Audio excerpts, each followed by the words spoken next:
Desert wind carried with it the smell of dust, smoke, and the faint cry of cattle being driven home for the evening. The land stretched wide under the endless sky, painted in shades of gold and red as the sun sank low behind the mesas. It was the late 1800s, and the edge of the frontier was still sharp. A place where the rules of men clashed with the old ways of the Apache. In the small wooden settlement, where rough-hewn cabins leaned against the weight of the wind, two worlds were colliding, and neither would leave unchanged. He was the kind of man the village whispered about, an Apache warrior who carried himself with quiet strength, his dark hair falling over broad shoulders, his chest bare beneath the heavy turquoise necklaces that told of his people's pride. He had been raised to honor discipline, to expect purity, and to guard the boundaries of his tribe from those who dared step too close. His life had been shaped by tradition, by the need to keep order in a world that often sought to strip it away. He had survived battles, droughts, and betrayal. Yet nothing had prepared him for the storm that would come in the shape of one woman. She arrived with a wagon that creaked louder than the cicadas. A woman, unlike the rest, not slim and meek as was expected in those times, but with a presence that filled the dusty yard the moment she stepped down. Her dress clung to curves that seemed to defy the prairie wind, her eyes bright with both defiance and fatigue. She wasn't a girl fresh from the east, looking for a husband or a chance to tame wild land. No, she carried secrets in the set of her jaw. In the guarded way she looked at the men who paused in their work to stare. She had known struggle, and she had borne it with a strength that softened into warmth only when no one was watching. The Apache had been told she was coming. The elders had spoken of her as if she were a giftor, a test, purity and youth, they said. A woman untouched by hardship, a bride who would honor the tribe and obey its ways. What he found instead was this stranger, her laugh too rich, her shape too full, her presence too unsettling. She did not lower her eyes when she met his gaze. She did not bow her head as others did. And when the evening breeze carried her scent of wildflowers mixed with road dust, it rattled something inside him he had long believed unshakable. Around them, the village stirred with its usual rhythm. Cattle bawled as they were penned, women carried water from the well, children played barefoot in the fading light. Yet beneath the ordinary hum of life was a current, a tension that ran between the warrior and the newcomer. The elders had expectations, the people whispered, and still his eyes lingered on her and hers on him, as if the space between them dared to collapse. She had not asked to be chosen. The path that led her here was tangled with loss, with debts she could never repay, with choices made in desperation. She had fought to keep her dignity, and now, in this raw land, she was told she belonged to a man who did not want her, a man whose very presence unsettled her in ways she could not understand. Yet even as pride rose in her chest, even as her lips pressed into a stubborn line, she could not ignore the heat in his gaze, nor the way her heartbeat betrayed her whenever he was near. The Apache told himself she was wrong for him. Too bold, too worldly, too much like the settlers who thought they could claim land and people alike. But when he saw her struggle with the bucket at the well, when he caught the brief flicker of sorrow in her eyes as she watched the horizon, he felt the threads of his control begin to fray. He had learned to master hunger, to quiet his anger, to live by the rules of his ancestors. Yet this woman, with her curves and her spirit, was undoing years of discipline with nothing more than a glance.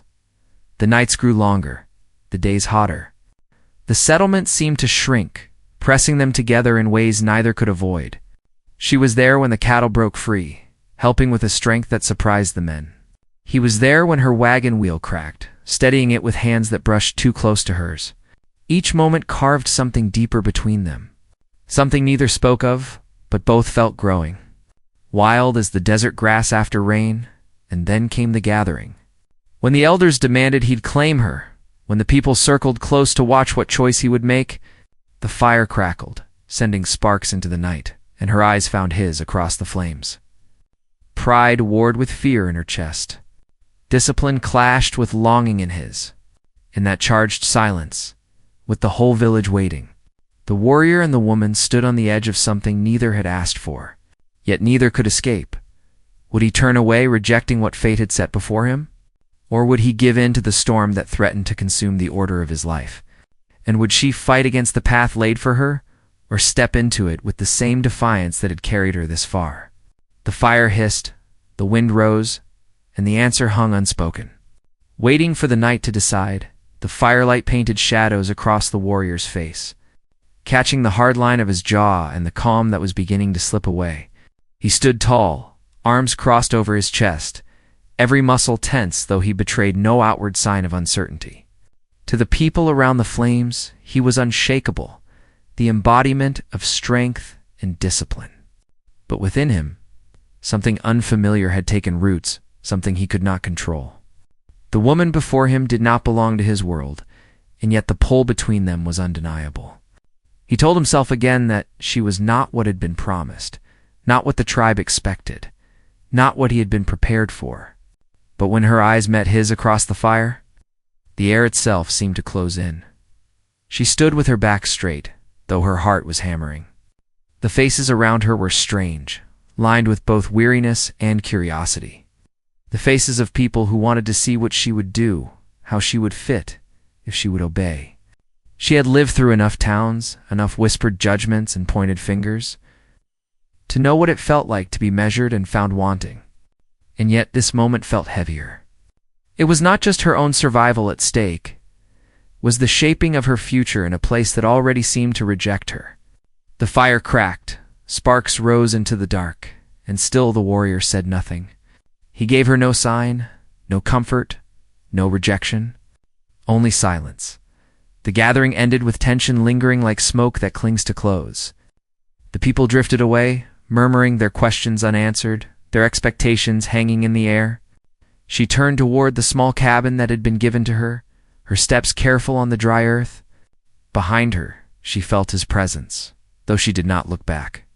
It was as if the ground itself had grown restless, as if the land was waiting for something neither of them yet understood.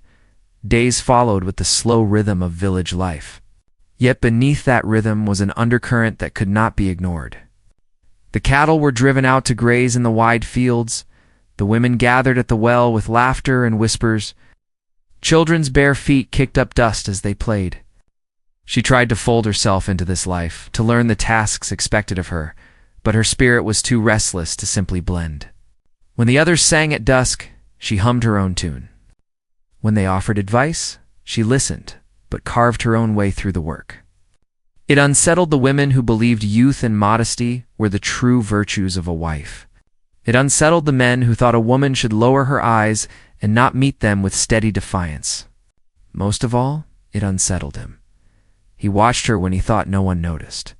At first it was to judge her, measuring her worth, weighing whether she could be what the elders insisted she must. But soon his gaze lingered for reasons he could not name. He saw the way her hair caught the light when she bent over her chores, the strength in her arms when she lifted water buckets without asking for help. He noticed how she spoke to the children with kindness, her voice softening, though her stance remained proud. There was a warmth in her that slipped past his guard, striking places within him that discipline had always kept sealed. She noticed him too. At first, with suspicion. He was too quiet, too steady, too much like a mountain that could never be moved. But in the rare moments when she caught him watching, when their eyes locked across the distance, she felt a heat rise in her chest that frightened her. He unsettled her more than any man before.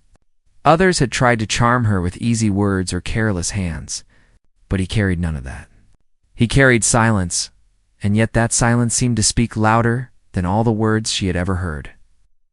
The land itself seemed to conspire to keep them near one another. When storms rose suddenly on the horizon, they found themselves working side by side to protect the livestock. When a child fell into the river, it was she who reached him first, pulling him up with desperate strength, and he who steadied them both as they stumbled back to the bank. Each encounter chipped at the walls they had built, each moment weaving threads that neither of them wished to acknowledge.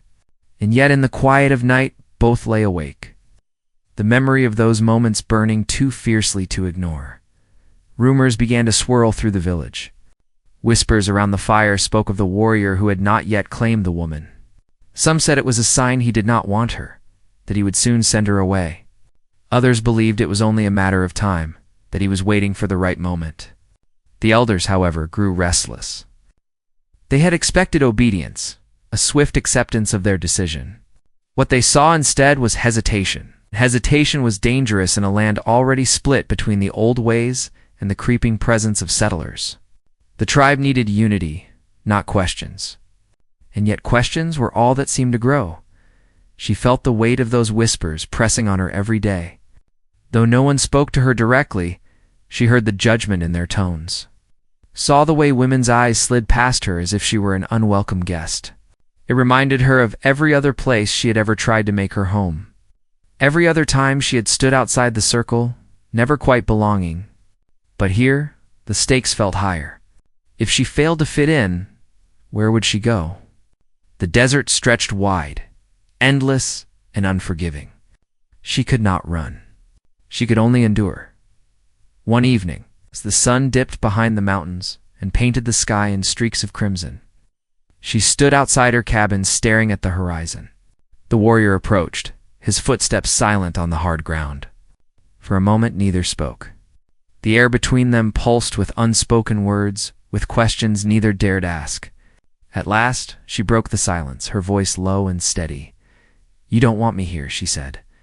Not as an accusation, but as a truth she had long carried. He looked at her. The fire of the sunset reflected in his eyes. His jaw tightened, but still he said nothing. Words had never been his weapon. Silence was his shield. But in that silence, she saw the conflict, the war he fought within himself. It was not that he did not want her, it was that he wanted her too much, and that wanting threatened everything he believed.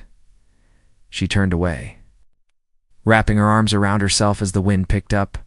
"I'm not what you expected," she whispered. "I never have been, for anyone." Something in her words pierced him more deeply than any blade could. She was not what had been promised. No. But what she was burned brighter, stronger, fiercer than what the elders had asked for. And that truth frightened him, because it meant his control was slipping.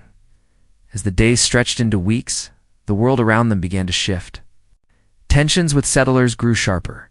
Strangers appeared on the horizon, their wagons heavy with goods, their eyes hungry for land. The tribe whispered of conflict, of raids, of the need to prepare. The village braced itself for storms, both from the sky and from men. And within that storm, the connection between the warrior and the woman grew like a secret fire, threatening to consume them both. She carried her own secrets buried deep beneath layers of pride. He sensed it, but did not press. And yet, one evening, he caught her standing at the edge of the river, staring down at the water as if it held memories she could not escape. Her hands trembled, and her breath came uneven. He stepped closer, but before he could speak, she turned sharply, her eyes flashing with something between fear and defiance. "Don't," she said, her voice breaking just slightly. "Don't ask me what brought me here." "You won't want the answer." He said nothing, but the weight of her words settled between them, heavier than the mountains themselves. For the first time, he wondered if her presence was not just fate, but also danger to his heart, to his tribe, to the order he had sworn to protect. And as night fell once more, with coyotes howling in the distance and the stars blazing overhead, both of them stood at the edge of a truth too large to face. Neither would speak it aloud, but both knew the storm that was coming would not be one of wind and dust alone. It would be a storm of choices, of loyalty and desire, of secrets unearthed, and when it came, neither the Apache warrior nor the woman who defied him would escape unchanged. The nights grew heavier with silence. Each time the fire burned low and the people went to sleep, the Apache warrior sat awake, his thoughts locked in a battle fiercer than any fought with arrows or rifles. He had faced settlers who sought to take the land, raiders who tried to break his people's spirit, storms that left the earth cracked and dry. Yet none of those had shaken him the way this woman had. She was no storm of dust or thunder. She was quiet, fire, slow, consuming, steady in. He did not know how to fight her. The woman felt the weight of it too. She had never been meant to live inside walls built by expectations. Her life had already been twisted by promises broken and roads too harsh to forget. Now each day she felt the pull of two worlds, one that demanded her silence and obedience, and another, his world, that watched her with guarded eyes, testing her every move. She had no place among the women who whispered and measured her against their narrow view of what a wife should be. And yet when she saw the way the warrior's gaze lingered, when she heard the quiet respect in his silence, something within her stirred. The main conflict did not lie only between the two of them. It stretched wider, weaving through the village like threads pulled too tight. The elders worried about the encroaching settlers. They saw wagons growing in number, fences creeping across land that had once been open. Each fence was a cut, each post a wound, and soon, they said, there would be no land left to breathe upon. The warrior had sworn to guard his people against that threat, but now, with the woman's presence, his focus wavered. Some of the tribe saw her as a distraction, a sign of weakness. Others whispered that perhaps she was meant to bridge the divide, though none dared say it aloud. One evening, a rider came into the village. Dust covered his coat, and his horse was lathered from the long ride. He spoke quickly, his voice low and urgent. Settlers had pushed further than ever before, claiming land near the river, a place sacred to the Apache. There were rumors of armed men building cabins there, cutting down cottonwoods that had stood for generations. The tribe's council called a meeting, and the warrior stood among them, his jaw tight, his chest rising with steady breaths. He was ready to fight for the land, but he knew that war with settlers brought fire and death. And the people were already weary. The woman listened from the edge of the gathering. She knew something of settlers, of the hunger that drove them westward. She had seen it herself, the way men claimed what was not theirs, the way women were left behind, and the way the land was treated as a thing to be used up, not honored. She wanted to speak, to warn them, but she knew her words would carry little weight among those who already doubted her. Instead, her eyes found the warrior's, and in them she read the struggle he carried: loyalty to his people, duty to his elders, and something unspoken that tied him to her. A subplot began to rise in the whispers of the younger men. They did not all trust the warrior anymore. His hesitation with the woman was seen as weakness. Some wanted boldness, action, a leader who would fight without pause. One of them, sharp-eyed and restless, began to stir dissent. He said the warrior was no longer fit to lead the defense of the land. He said the woman had unsettled him, softened him. Those words spread like sparks through dry grass. The woman felt the change in the air. The glances grew colder, the laughter at the well quieter when she approached. Yet children still came to her, drawn to the warmth in her voice and the way she taught them small songs from towns far away. They didn't care about purity or the whispers of elders. They only cared that she listened. And the warrior saw it too, that, while many distrusted her, the youngest among them accepted her without question. It planted something dangerous in his heart, the thought that perhaps the old ways could bend, even if only slightly. Tension sharpened when news arrived that a small herd of cattle had been stolen from the village. Tracks in the dirt showed heavy boots, not moccasins, and the people knew settlers had taken them. Voices rose in anger. Some demanded retaliation. Others feared that striking back would only invite soldiers from the fort to come down upon them. The warrior was torn between caution and duty. He wanted to act to protect his people, but he also knew that open war would bring ruin. The woman found herself pulled into this storm when one of the children she cared for came running to her. Speaking of seeing men by the river, men who looked rough and carried rifles, she went to the warrior, her voice urgent, her eyes steady. "They are closer than you think," she said. "If you wait too long, they'll take more than cattle." Her words carried truth, but they also carried something more, a challenge. And in her challenge, he saw not just defiance but partnership. It was something he could not admit. Not yet, not even to himself. But the thought unsettled him more than any settler rifle could. Meanwhile, the restless young man who had spoken against the warrior took it upon himself to act. With two others at his side, he slipped from the village under cover of night, heading toward the settlers' camp.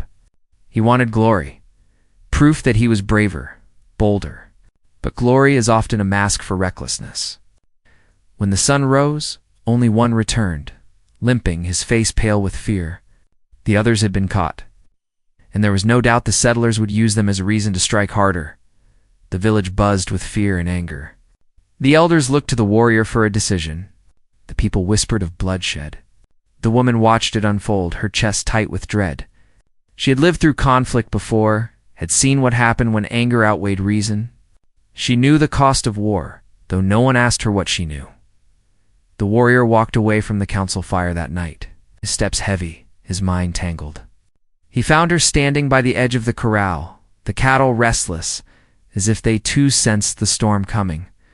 She turned toward him, her expression soft but firm. "You can't carry it all alone," she said. He wanted to answer, but the words stuck. He wanted to tell her that she was part of the storm he carried, that every glance between them only pulled him deeper into conflict. He wanted to say that her presence was both a weight and a fire that kept him alive.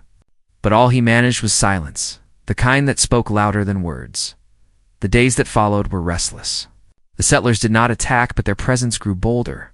The tribe waited, caught between fear and fury.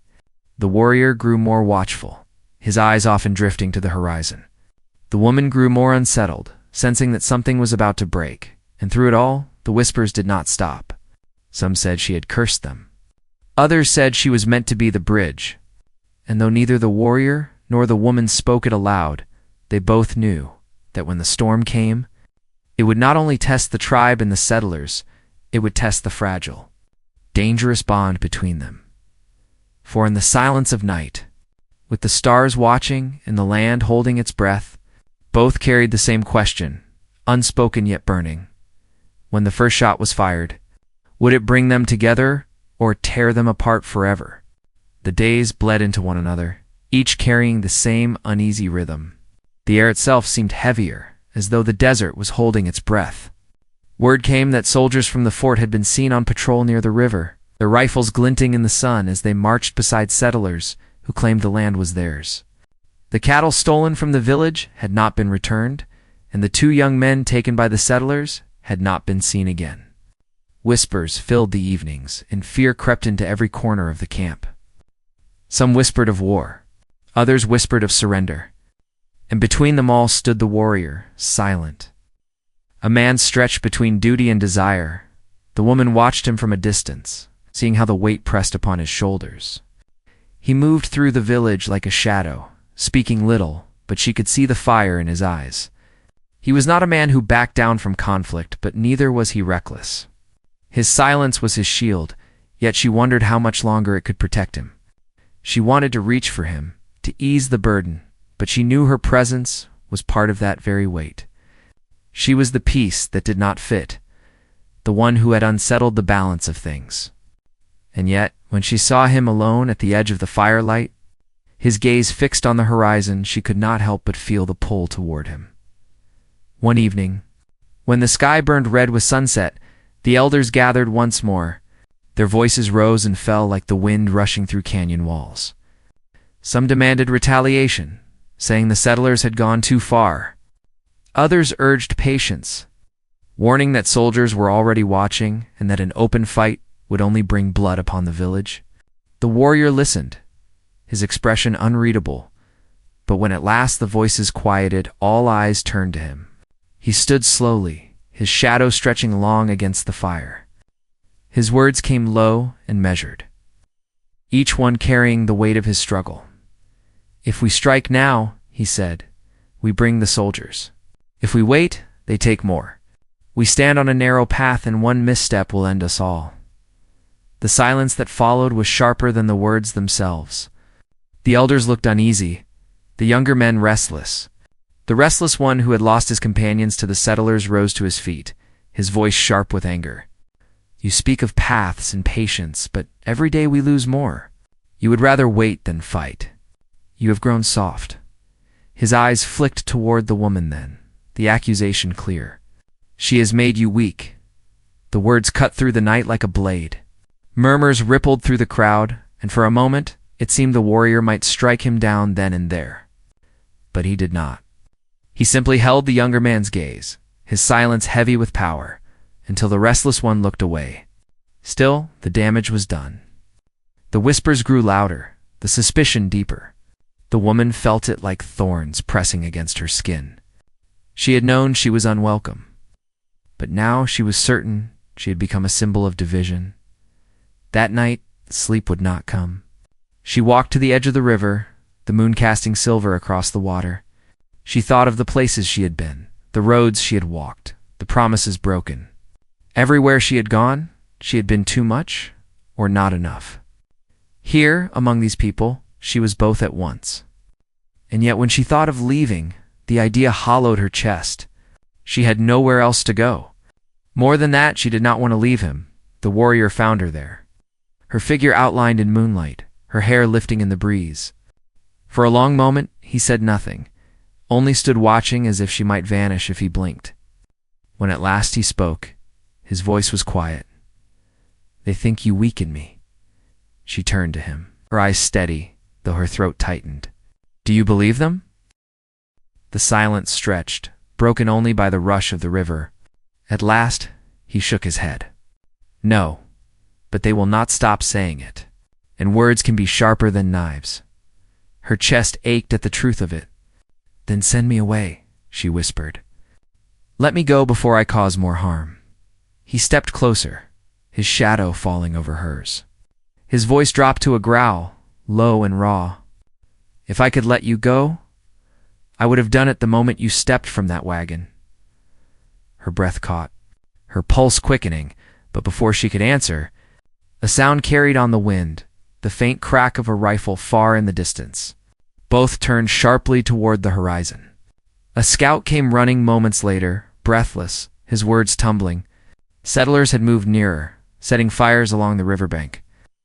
Marking the land as their own, the village erupted into chaos. Men gathered their weapons, women herded children into cabins, the elders argued over what should be done. The warrior gave orders with calm precision, but inside, he knew they were out of time. The settlers would not stop. The soldiers would not turn away. Conflict was no longer a question of if, but when. Through the long night, the village prepared. Fires were doused, so smoke would not give them away. Arrows were sharpened, rifles cleaned. The woman moved among them, carrying water, bandaging cuts, doing what she could. She felt the eyes on her, the judgment, but she kept moving. Fear gnawed at her, but so did resolve. She had spent too long running from places that rejected her. Here, she would not run. The younger men grew restless once more, whispering among themselves. She overheard their words, plans to strike at dawn, to take revenge for the captured men. They spoke of glory and blood, their anger burning hotter than their reason. She knew they would act whether the warrior commanded it or not. And if they did, it would bring disaster. Before the first light of morning, she found the warrior again. He was standing near the corral, his horse saddled, his weapons ready. His face was hard as stone, but when he saw her, something flickered in his eyes. "They will act without you," she said quickly, her voice trembling with urgency. "The young ones, they cannot wait." He nodded slowly. "I know." "Then stop them," she pleaded. "You know what will happen if they ride out alone?" His gaze held hers, heavy and unflinching. "And if I stop them, they may turn against me." "Against us?" The weight of his words sank deep into her chest. She wanted to tell him that it didn't matter, that his people would see his wisdom in time. But she also knew the truth time was not a luxury they had. Every moment stretched thinner, every choice sharper. The sun began to rise, bleeding red across the horizon. The young men mounted their horses, their voices low with determination. The warrior stepped into their path, his figure blocking the way. Silence fell. The woman watched from the edge, her heart pounding, every muscle tense. The younger men shifted uneasily, their eyes darting between one another. The restless one sneered. "Stand aside," he spat, "or show us you are not a coward." The moment hung heavy, thick as smoke before a storm. The people began to gather, watching, waiting. The woman's hands curled into fists, her breath caught in her throat. She knew this was the edge, the narrow line where everything would either shatter or ignite. The warrior did not move. His voice came low, steady, but it carried like thunder. If you ride now, you will bring death to us all. If you call me weak, then fight me here. But you will not lead my people to ruin. The words struck like lightning, and the restless one's face twisted with fury. He dismounted, stepping forward, his hand on the knife at his belt. The crowd pressed closer, tension snapping like a bowstring drawn too tight. The woman's heart hammered as she watched, every breath sharper than the last. She could not step in, could not speak. This was his battle, his choice. Yet she knew whatever happened next would shape not only him, not only her, the fate of them all. The restless one lunged, the knife flashing in the morning light. The warrior moved with a speed that belied his stillness, catching the younger man's wrist, twisting it hard. Gasps rose from the crowd, the knife clattering to the ground. For a moment, silence held them all in its grip. But the tension did not break, it only grew. Because on the horizon, faint but certain, came the sound of drums. Soldiers. The people turned their heads toward the sound, fear sparking in their eyes. The woman felt her stomach drop, her breath stolen away. The settlers had not waited. The soldiers had not turned back. The storm was here, and as the warrior released the young man's wrist, his gaze lifted toward the rising sun, his expression carved in stone. She knew then that everything they had feared, everything they had tried to hold back, was about to crash upon them. The moment of decision had come, and there was no turning back. The sound of drums carried across the valley, low and steady, till it seemed the very earth was echoing with the weight of them. Dust rose in the distance, a sure sign of soldiers marching with settlers close behind. The people gathered in a tight circle, fear and anger etched into their faces. The restless young man nursed his wrist, glaring at the warrior but saying nothing now. Even he knew this was no longer about pride or arguments within the village. This was about survival. The warrior stood tall, his eyes fixed on the horizon. For a long moment, no one spoke. Then he turned to his people, his voice steady, clear, cutting through the rising panic. We cannot run. We cannot fight them on open ground. But we can stand together. His words were simple, but they carried weight. The people listened. Even those who had doubted him felt the certainty in his tone. The woman watched, her heart pounding. She had feared this moment, but seeing him take command filled her with something she had not felt in years' hope. The same men who had whispered against him now looked to him for direction. She saw in their eyes what she had always known. He was not weak. He was strong because he carried restraint, strong because he did not act out of anger, but out of care for those who depended on him. As the soldiers drew nearer, the village moved with quiet purpose. Women gathered children into the safety of cabins, dug partly into the earth, where the thick walls would shield them from stray bullets. Men readied bows and rifles, taking positions where the land curved to their advantage. The warrior gave orders quickly, his voice calm though the tension was sharp. The woman moved among the people, her hands steady as she tied bandages, filled waterskins, and passed them out. No one turned her away now. In that moment, they all belonged to one fight. The first shots rang out as the sun climbed higher. Smoke and thunder cracked across the valley as soldiers opened fire. The people held their ground, arrows flying in arcs that struck true. Rifles answered from behind wagon barricades hastily built by settlers. The air filled with dust and shouting, with the cries of men and the sharp yells of women pulling children closer. The woman pressed her back against a cabin wall, her chest heaving, her hands shaking but unwilling to stop moving. She carried water to the wounded, dragged a boy out of the dirt where he had fallen, covered her ears as another round of shots split the air. Through the chaos, her eyes sought the warrior. He moved like the wind, swift and certain, his bow in one hand, a rifle in the other. He shouted orders, pulled one man out of harm's way, stood his ground even as bullets tore into the earth at his feet. He fought not with rage but with purpose, his strength holding the line when others faltered. She had never seen such resolve, and though fear gripped her heart, so did something else, an unshakable belief that he would not let his people fall. the restless young man, eager to prove himself, broke from cover with a cry, charging toward the settler's barricade. The woman's breath caught as she saw him fall, struck down before he had gone 10 paces.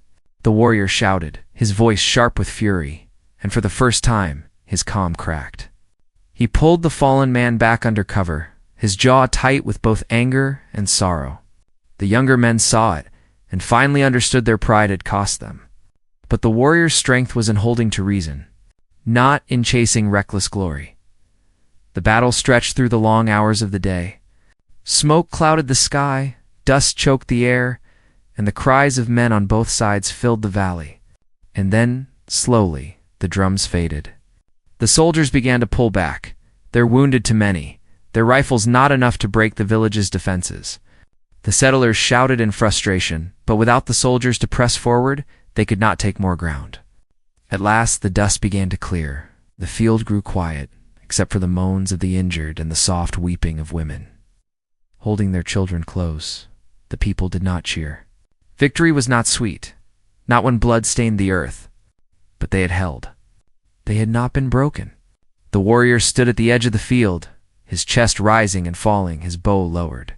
His people gathered around him, waiting, watching. For the first time, there were no whispers of weakness. No one questioned his strength. They had seen it with their own eyes. The woman approached slowly, her skirts torn, her face streaked with dust and sweat. She carried water in her hands, but when she reached him, she only held it out, her eyes searching his. For a moment, he said nothing, only looked at her, the weight of the day heavy in his gaze. Then, at last, he took the water, drank deeply, and let out a long breath. "You stayed," he said quietly, more a statement than a question. "I told you," she replied, her voice low but firm. "I'm not running anymore." The silence between them was filled with more than words. Around them, the people began to gather, some tending to the wounded, others whispering prayers of thanks.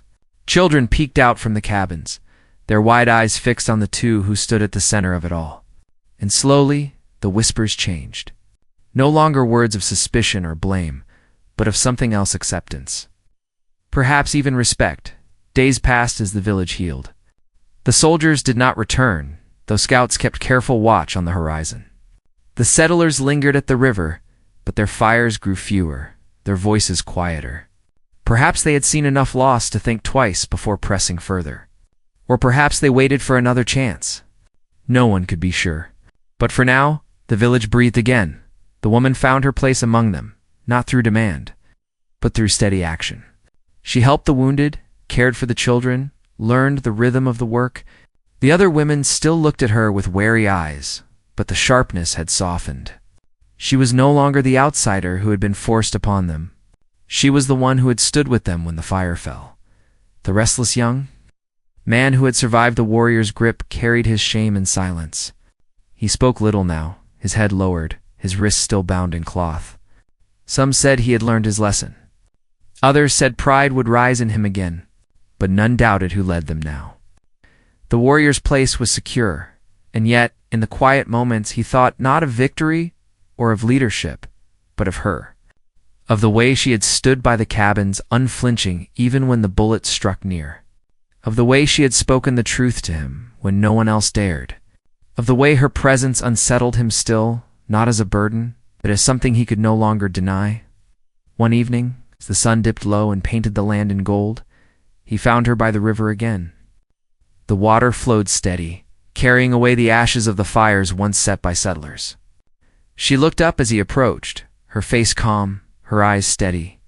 For a long time, they stood in silence, listening to the river's song. Finally, he spoke. "You were not what they promised me." Her lips curved faintly, though her eyes held his without wavering. "No, I never am." He stepped closer, his shadow falling across hers, the weight of his presence pressing like the desert heat. "And yet, you are what I needed." Her breath caught, her chest tightening, but she did not look away. "Then stop fighting it," she whispered. The river rushed on.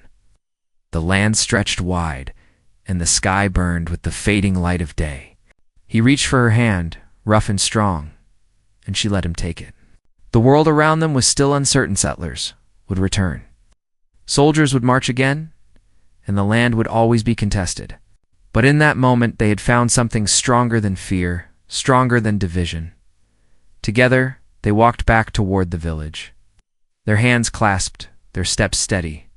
The people looked up as they approached, and though no words were spoken, something passed between them, all a recognition that the storms of the past had not broken them, but bound them closer.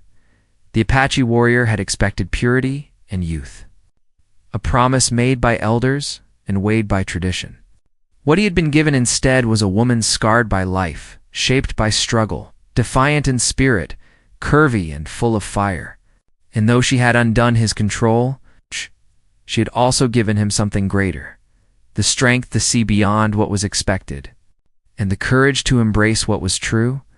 The desert wind swept through the village, carrying with it the smell of wood smoke and earth, of cattle in the distance, and children's laughter returning once more. Life would go on, as it always did, with hardship and joy tangled together. And as the sun disappeared behind the mountains, the warrior and the woman stood at the center of it, all two lives once at odds, now bound by choice, by fire, and by love that had risen from the ashes of conflict. The land would never forget the battles fought upon it, but it would also remember the bond forged there, strong and unyielding. And in the quiet of that evening, with stars beginning to pierce the sky, and the people finally understood, sometimes the unexpected path is the one that carries you home.